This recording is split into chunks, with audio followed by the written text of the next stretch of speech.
White Boy Summer. That was the cringiest thing I ever do. Sponsored by Arizona Sunrise Hard Seltzer. Because I was addicted to Arizona before, now I'm even more addicted. Hey everybody, Mr. Eric Jenkins coming at you with a brand new video. And I made the shirt of my freaking dog. Oh my god, I shouldn't be allowed to have money. Thank you for joining this episode of Mail Monday on Tuesday.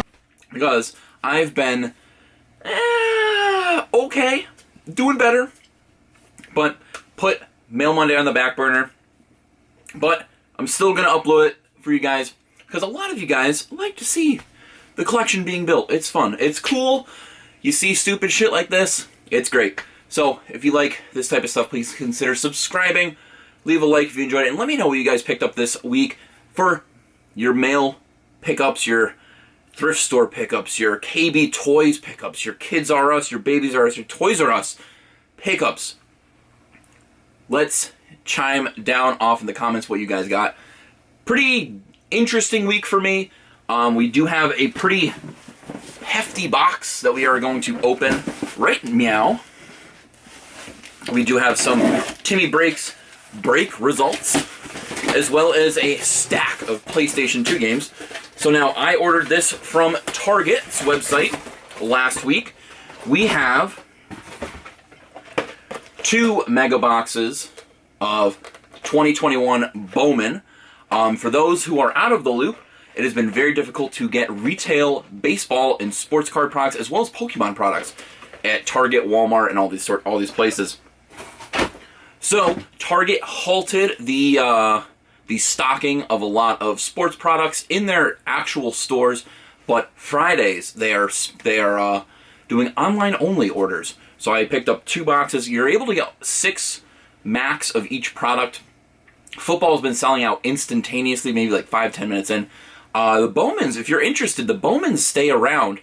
They usually get stocked up between 6 and 8 a.m., but they last a few hours. And the same with the Blasters. Blasters, I think I saw for like 4 to 7 hours or so. It was like midday when they actually all sold out. So if you're interested in Bowman baseball, definitely check out Target's website. I was able to get 2, $30 a piece. That's a great deal-a-rooney right there. So look out on my channel for future... Goodness me. Look out. He's got the heartburn. He's got the burn. Be on the lookout for a Bowman Mega Box unboxing in the near future. And then we've got a nice little story with a nice stack of PlayStation 2 games. I'm gonna, because I like telling stories to you guys. A little chat with Papa Rick here. So last week, I got a message from one of my buddies, Mark D. So shouts out to you, Mark D, if you're watching. I do appreciate it. He sent me a Facebook link to a marketplace ad for a estate sale / garage sale. And I've been working so much that I kind of just zoom right past it.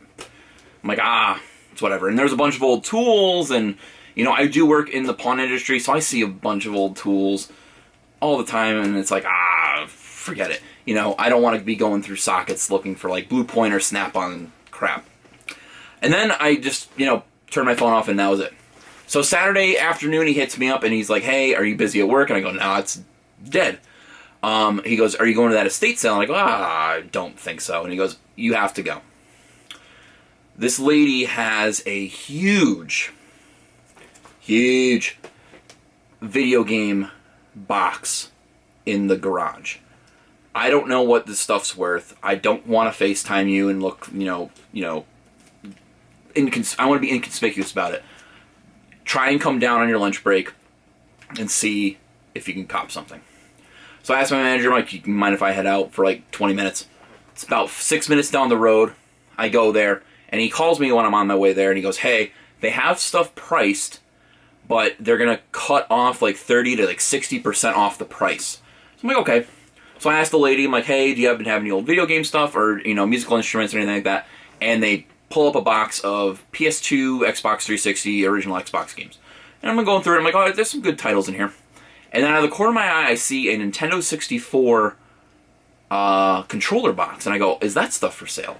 Because that's what I mainly collect for, is Nintendo 64 in general.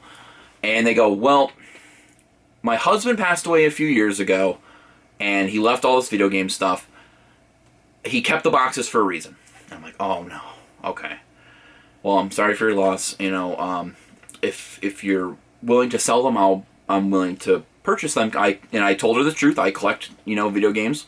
I'm a Nintendo 64 collector, and it's always good to have these boxes just in case, you know, I want to complete a system. And I showed her a picture of my shelf. I'm like, this is the first shelf I built, and it's just it's nice to kind of like Frankenstein these boxes together. But she didn't, you know, budge on, you know, giving me a price. She goes, just come by next week. Come by next week. Purchase the stuff that's out here. I'm gonna have more because there's a bunch of stuff in the house that are just like, they're boxed games, there's boxed consoles. So hopefully, fingers crossed, we'll have a nasty Mail Monday coming up. Don't tell the future missus because I get paid on Friday, and Saturday I'm gonna go hit this person up. So yeah, might not be getting married anytime soon. You what? No, I'm just kidding. So you know, I go through the stack of PS2 games, and there's a handful that I'm looking at. And I bring up the box that I curated to the gentleman that was there. It might have been a cousin or something, and they were priced high eBay. Some games were listed at like 24, some were listed at like 30. There's one that said 70 question marks. I'm like, okay, this should be interesting. So the guy adds up the numbers. He goes, well, there's $240 here. How about $160? And I'm like, could you do $150? I've got $150 right now. He kind of looks at her, and she just kind of goes, oh, get rid of it. I should have gone a little bit lower, but, you know, there's some good stuff in this stack. So let's go through it real quick. So I guess I'm a PS2 collector now, because the last week and the week before I've been picking up PS2 stuff. We have Dot Hack Infection Part 1. These are all complete in box with their anime DVDs. We have Dot Hack Volume 1 Rebirth. We have Dot Hack Mutation Part 2. We have Dot Hack Outbreak Part 3. Dot Hack Part 4 Quarantine. And then we've got 3 random games that aren't Dot Hack games. We've got Dragon Quest 8. This is Journey of the Cursed King with the boxed sleeve, so it's a little thicker than the other ones. We have Radiata Stories. Probably mispronouncing that. But this is a Square Enix game. Watch some gameplay of it. It looks pretty cool. Like I said, all these are complete. And then Rogue Galaxy.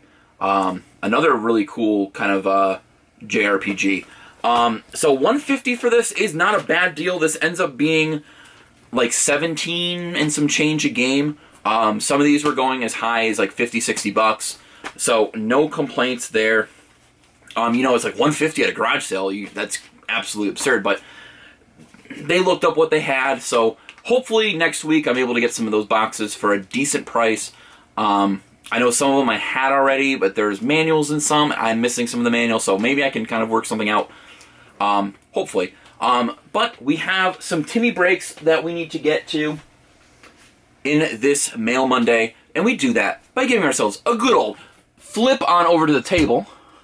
We got the Sunrise. 2 packages from Mr. Breaks, Mr. TimmyBreaks. Links in the description down below. If you're new to this channel, welcome. I appreciate the support and the subscription. If you do not know, TimmyBreaks is a internet friend of mine. So, Mom, you can meet people on the internet that aren't creepy. Timmy being one of those good buddies of mine. We met doing card breaks.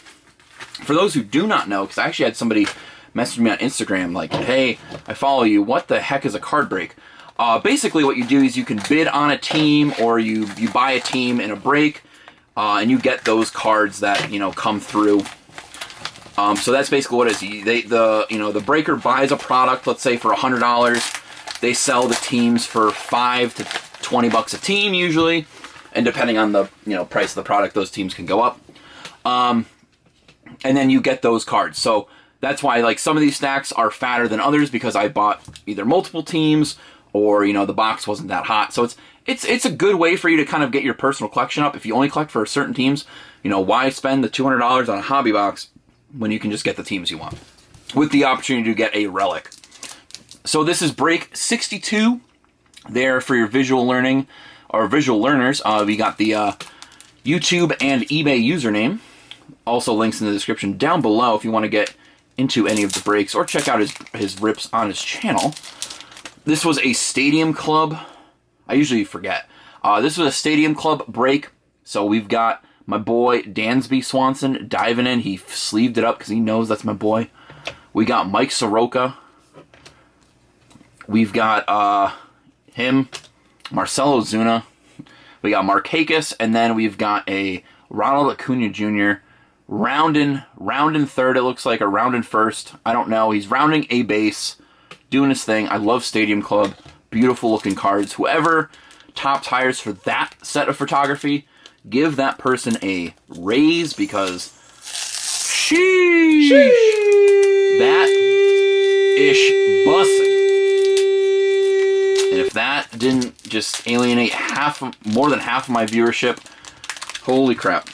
And I don't know how to open these. This is break 66. As you can see, he does more than one sports break. Baseball is the one that I'm usually in. He also does football and basketball. I think the people in the chat are also wanting him to do hockey. So maybe that might be in the future. So this was I want to say this is a Bowman break. Yep, Bowman break, and I think there's a mixed bag of other stuff. I had the Phillies and a couple other teams. So we have Aaron Nola. We got Bruce. Casey Martin. We have Casey Martin yet again, who I think this guy is going to be the bane of my existence. Casey Martin. Maybe not. We got another Casey Martin. We have a Spencer Howard rookie. Another Spencer Howard rookie. And then we got an Alec Baum rookie. Mick Abel, first Bowman paper. And a Mick Abel 94th pick overall out of the top 100. Not a 94 pick overall, but 94 out of the top 100 for Bowman. And then the second team that I had was the Mets. I'm a big fan of Pete Crow Armstrong. It's one of the first autos I pulled out of Bowman. So we got a Degrominator, a Pete Crow Armstrong paper. We have an Isaiah Green. We got the Polar Bear, Pete Alonso, another Polar Bear, a third Polar Bear, Francisco Alvarez on the Chrome, Andres Jimenez, rookie, another rookie on the paper, and then we have a Ronnie Mauricio, numbered 31 out of 299 on the Bowman. That's a nice card right there. So definitely check out TimmyBreaks if you are into card breaks. And that's going to do it for this episode of Mail Monday.